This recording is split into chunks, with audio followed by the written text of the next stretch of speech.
حبايبي عاملين ايه؟ وحشتوني جدا جدا من اخر فيديو. النهارده بامر الله هنشوي الفراخ بطريقه سهله جدا وبسيطه في الفرن، سهله جدا للمبتدئين.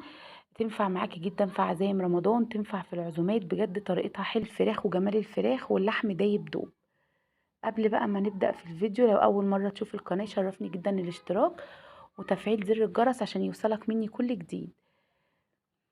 عندي دول فرختين كده كانوا في الفريزر، غسلهم طبعا كويس جدا قبل ما اشيلهم بالملح والخل والليمون ونقعهم لمدة ساعة، وبعد كده صفيتهم شلتهم في الفريزر. دلوقتي بقى هبتدي ان انا قطعت الفرخة 4 بالشكل القمر ده، لان انا هعملها صينية في الفرن.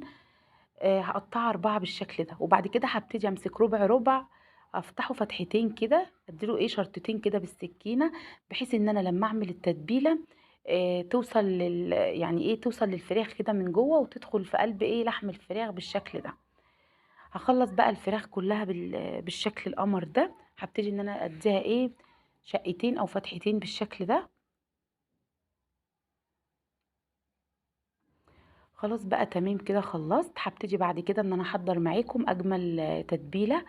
بجد التتبيله دي حلوه جدا، فيها كل حاجه تخلي الفراخ لحمها دايب، طعمها دايب، كل حاجه فيها حلوه.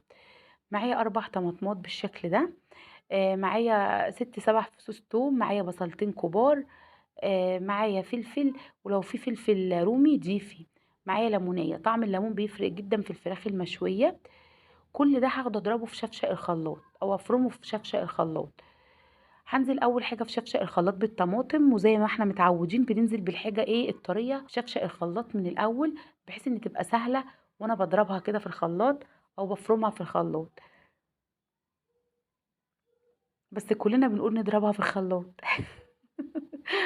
هنزل بالطماطم، هنزل بالفلفل، هنزل بالثوم، هقطع البصل.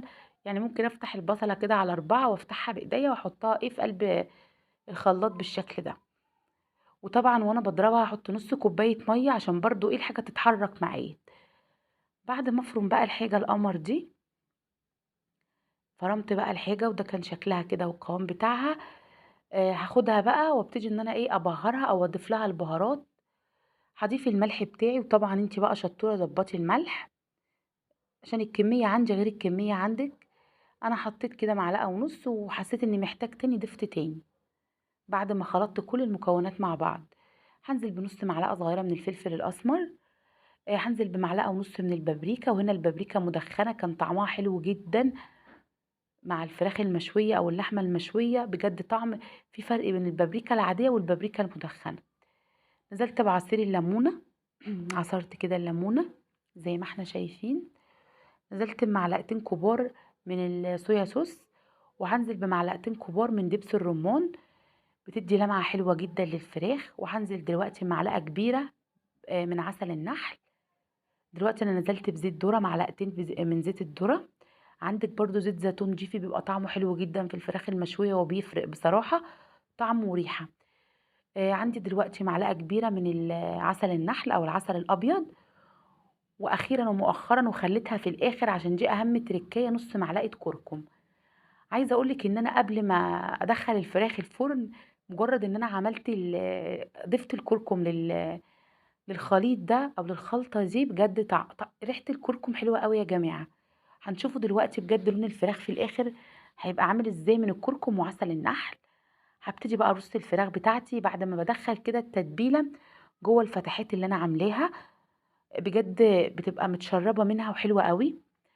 عايزه اقولك كمان ان انا الفراخ دي ركنتها ساعتين قبل ما ادخلها الفرن. ويا سلام لو عاملاها قبلها بليله او قبلها بيوم، بتبقى حلوه قوي قوي. طبعا عندي بقى الحاجات القمر دي مش هسيبها، لازم احطها على الوش بحيث ان تنزل الميه اللي فيها، تنزل البهار اللي فيها على الفراخ. هحطها فوق البوتاجاز او على عين البوتاجاز، هقعدها ربع ساعه. مجرد ان الصينيه تسخن الفراخ تسخن، وبعد كده هدخلها الفرن على درجه حراره 200. هتقعد معايا، قعدت معايا والله ساعه الا ربع وطلعت دايبه دوب. عايزه بس طبعا احنا عارفين ان الصدر بياخد وقت اكتر من الورك. عايزه بس اوريكي اللون كده والجمال عن قرب. بصي بقى لون الفراخ وجمالها ولون الكركم مع عسل النحل تحفه.